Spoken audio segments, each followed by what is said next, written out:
Hoje vamos falar sobre o uso do andador e se ele é indicado ou não para o desenvolvimento da marcha.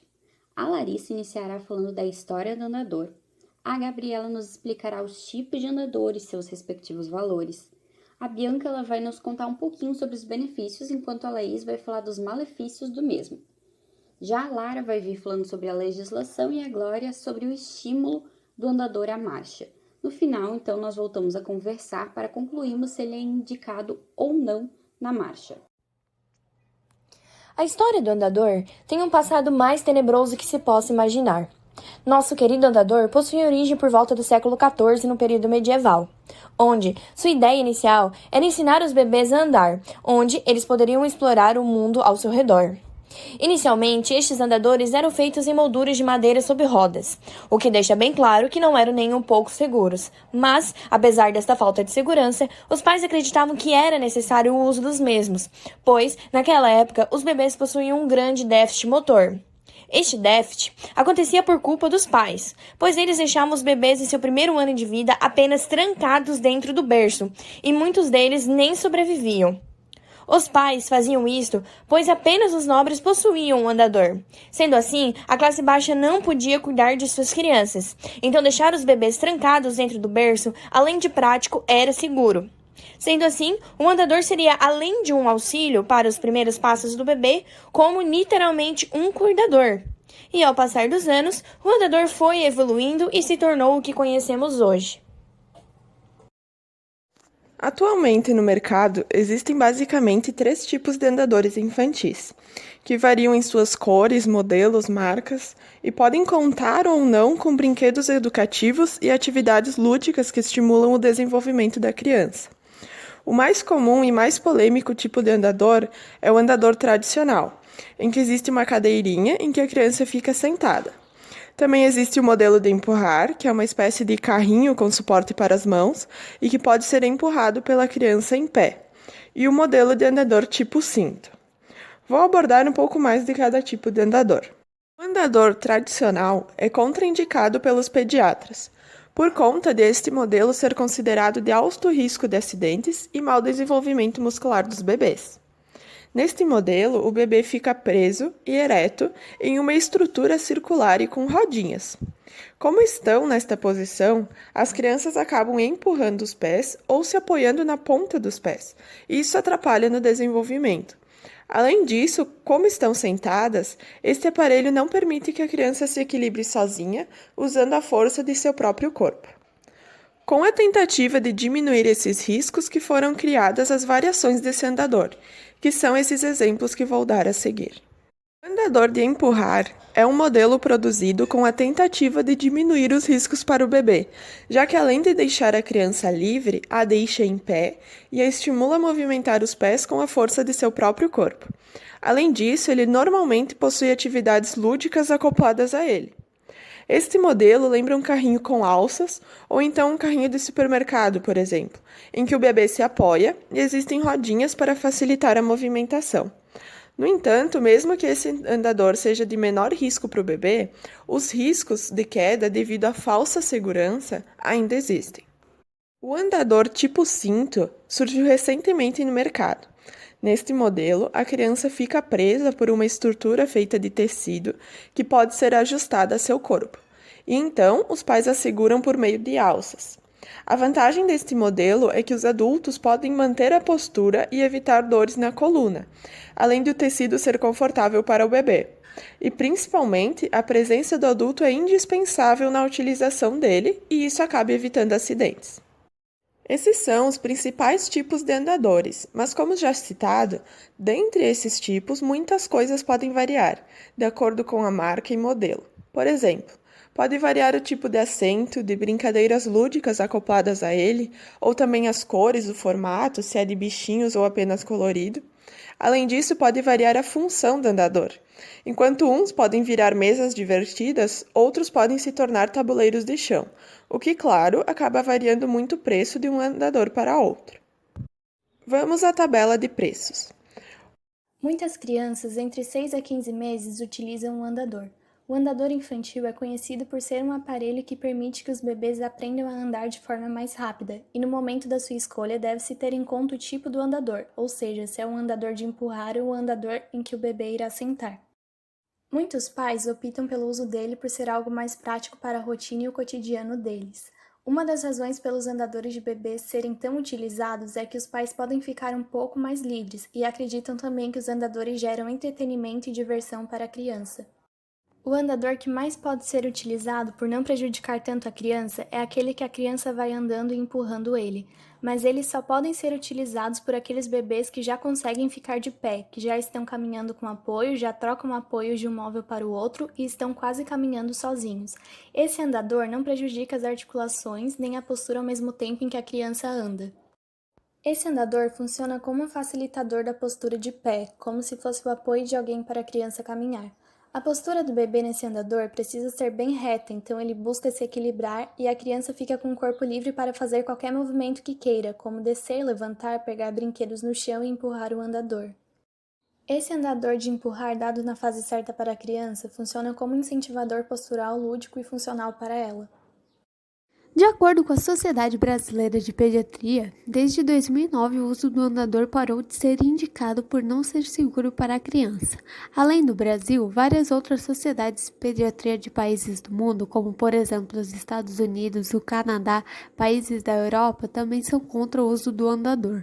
O andador é a principal causa de acidentes entre as crianças de 5 a 15 meses de vida, em razão de que o andador permite que a criança se movimente com alta velocidade, se deslocando 1 metro por segundo. E, como a criança está aprendendo a andar, ela ainda não tem condição de lidar com toda essa velocidade associada ao movimento. Então, se qualquer objeto trancar a rodinha do andador, é muito provável que o andador tombe e a criança acabe se machucando. Na maioria das vezes, a cabeça é a parte mais machucada, por ser a estrutura corpórea exposta quando o bebê está dentro do andador. Entre os acidentes mais graves causados pelo uso do andador, os que se destacam são os seguintes: quando a criança está em escada, em desníveis ou até mesmo no caso em que as crianças vão parar dentro da piscina. O que colabora para aumentar os acidentes causados pelo andador é a falsa impressão em que os cuidadores têm da criança estar segura quando estão dentro do andador. Por pensar que a criança está segura, eles relaxam, fazem outras coisas confiando no andador, e são nesses tempinhos em que eles não prestam atenção na criança é que ocorrem os acidentes. Além da falsa crença em que a criança está segura, os cuidadores também pensam que vão ajudar a criança a andar mais rápido quando comparado com as crianças que iniciam a deambulação sem uso do andador, de forma natural. No entanto, isso é o oposto do que é a realidade, pois quando a criança está dentro do andador, ela não está na posição correta de andar. A posição correta para andar é quando a força está depositada na perna da criança. Só que, quando a criança está dentro do andador, a força não está no membro, e sim na ponta dos pés, na intenção de dar impulso para que o andador saia do lugar. Além disso, como a criança está sentada no andador, sua musculatura do abdômen e da perna estão relaxadas. Logo, todo o desenvolvimento é prejudicado. Vale destacar que o desenvolvimento não fica só prejudicado quando a criança está no andador, aprendendo a andar, pois ela aprende a andar e quando ela deixa de usar o andador, seu desenvolvimento não estará normal ainda. Ela continuará andando nas pontas dos pés em consequência de ter aprendido dessa forma. Outro malefício do andador diz respeito ao prejuízo da exploração da criança, pelo fato de que faz parte do desenvolvimento e do aprendizado do bebê ele estar brincando e derrubar o brinquedo ou o objeto no chão. Quando isso acontece, ela já tem noção de que precisa buscar, então ela agacha, engatinha, pega, volta, levanta e esse ciclo se repete. Porém, quando a criança está dentro do andador e cai o brinquedo, ela não consegue fazer os movimentos para alcançá-lo, pelo fato de estar presa ao andador. Logo, sua capacidade de exploração está totalmente prejudicada. Os mecanismos neurológicos responsáveis pela percepção do corpo também ficam prejudicados pelo uso do andador, porque quando a criança está utilizando, ela não enxerga suas partes do corpo, além de não enxergar exatamente o ambiente em que ela está explorando, ou seja, a limitação do campo de visão e do movimento da criança, sendo que são essas as duas formas em que ela consegue adquirir sua aprendizagem durante sua fase inicial. Por conseguinte, o desenvolvimento da criança fica prejudicado. O último malefício a ser mencionado nesse seminário diz respeito aos tombinhos naturais. Os tombinhos naturais, eles fazem parte do desenvolvimento, precisam existir porque é uma forma da criança aprender a explorar e se proteger. Porém, essas quedas naturais de quando estão aprendendo a andar no andador não acontecem, pois não há tombinhos, como por exemplo, quando a criança está fora do andador e consegue colocar a mão no móvel, cair no chão, engatinhar, escalar para ter apoio e novamente se levantar para andar. O que ocorre é justamente apenas os tombos graves, aqueles que são as causas para acontecer os acidentes, alguns relatados nesse seminário. Há muitos prós e contras sobre os andadores infantis entre diversas pessoas, principalmente entre os fabricantes dos produtos e os pediatras. Em 2007, o uso foi proibido no Canadá e alguns países da Europa, e vários países vêm buscando essa proibição. Atualmente não tem legislação federal em vigor, apenas emendas estaduais. Como Belo Horizonte e São Paulo proibiram o uso de andadores infantis já, pois alegam que ele seja um produto extremamente perigoso.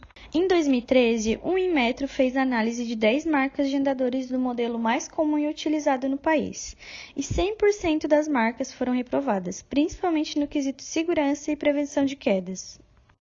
O projeto de lei número 17/2013, de 6 de fevereiro de 2013, foi feita por Chico Sardelli e proíbe o uso, comercialização, produção do produto, importação e divulgação de andadores infantis para crianças de até 2 anos, por todo o estado de São Paulo. Nela, ele promove uma ampla campanha de esclarecimento para pais, educadores ou responsáveis por crianças sobre os riscos desse produto. O projeto de lei número 10.834/15, de 27 de julho de 2015, proíbe o uso de andadores infantis em creches e escolas públicas e particulares em Belo Horizonte. A maioria desses projetos, eles justificam a sua proibição por alegar que, além da Sociedade Brasileira de Pediatria ser totalmente contra o uso de andadores, os andadores podem prejudicar tanto no desenvolvimento motor da criança, quanto no desenvolvimento da marcha natural da criança. Essas emendas também alegam que os andadores infantis podem ser muito perigosos, pois a criança consegue se movimentar muito rapidamente, levando a riscos da segurança à criança, como quedas, traumatismos cranianos possivelmente letais, queimaduras, intoxicação, assim como afogamentos. Desde 2013, a Sociedade Brasileira de Pediatria, SBP, vem lutando para aprovar o projeto de lei PL 4926/2013, de 4 de fevereiro de 2013, que tem como ementa proibir a fabricação, venda e utilização de andador infantil em todo o território nacional, mas ainda está arquivado. Estimula a marcha. Existem várias formas de estimular a marcha naturalmente sem o uso de um andador, porém, infelizmente, a maioria dos cuidadores não tem conhecimento sobre e poucos têm acesso a ele, pois geralmente estão em linguagem científica. Nós deixaremos o link de um dos poucos blogs que traduzem artigos científicos a uma linguagem mais acessível, mas sem deixar de referenciar a origem da informação. Além da falta de conhecimento, existe um grande estigma histórico de que o bebê é extremamente frágil e deve ser protegido de qualquer contato com o mundo exterior. Isso é compreensível se lembrarmos das grandes epidemias que levaram a vida de muitas crianças, antes da descoberta da penicilina e da criação das vacinas. Assim, o mundo de hoje, desconsiderando a atual pandemia, é muito mais seguro para os bebês, tornando possível que possamos deixá-los entrar em contato com o mundo e explorá-lo. O bebê deve ser mantido o mínimo possível no colo, em berços ou em cadeirinhas, pois nestes locais ele fica restrito sem poder explorar seu ambiente. Preparar o ambiente é extremamente necessário, pois o bebê sai engatinhando para todos os lados, então pisos escorregadios ou desnivelados podem atrapalhar suas tentativas de dar alguns passos. Podem ser colocados móveis em que o bebê possa se apoiar mais ou remover aqueles que podem atrapalhar, assim como devem ser removidos todos os objetos que possam interferir, como, por exemplo, ventiladores de chão. O engajamento familiar é essencial, pois o bebê se sente seguro e acolhido. Brincadeiras como pedir para o bebê alcançar um objeto não muito distante, por exemplo, um brinquedo que ele goste. Jogos simples também, desde que a criança sempre seja motivada. Não tem problema serem repetitivos, o bebê ainda irá se divertir com elas. O autocontrole dos cuidadores é um aspecto bem importante, porque quem está tentando aprender algo novo comete vários erros até acertar, e no caso da aprendizagem da marcha, o bebê pode cair, não uma, não duas, mas várias vezes. Nesse momento, o cuidador não pode expressar frustração ou medo, pois isso pode assustar o bebê e desestimular a marcha. Se o bebê cair, deve ser motivado a continuar tentando. Se ele se assustar ou se ferir, aí precisará ser consolado, mas sem exageros que o assustem e tornem o caminhar algo intimidador. Algumas famílias solicitam um acompanhamento ou orientação de um fisioterapeuta, pois ainda que o bebê não possua qualquer déficit, a presença de um profissional pode prevenir futuras alterações na marcha. Bom, para concluir fica a pergunta: ele é indicado ou não? A resposta é clara: ele não é indicado, uma vez que possui altos riscos de gerar problemas futuros, razão pela qual a sua venda é proibida em alguns lugares. Porém, é uma prática super comum. Andadores são passados na família de geração em geração, de irmão para irmão, de primo para primo. Inclusive, vou citar aqui 2 situações de crianças que podemos acompanhar. Uma delas, o Matheus, que você já conhece, usou o andador durante toda a infância por longos períodos de tempo e não apresentou nenhum problema motor e não sofreu nenhum acidente. Enquanto a outra criança, o Davi, ele usava por pelo menos meia hora por dia, menos que isso ainda. Porém, hoje ele faz acompanhamento com ortopedista porque apresenta dificuldades leves na marcha, devido a uma abdução do membro esquerdo, o famoso pé torto, embora, como eu comentei, leve. O que nós concluímos não é via de regra, não é porque a criança utilizou que ela vai sofrer acidentes gravíssimos ou não vai se desenvolver da forma correta. Porém, existe um risco muito alto e, como fisioterapeutas, nós devemos conscientizar nossos pacientes, pois muitos ainda o consideram como indispensável para o desenvolvimento da marcha do bebê.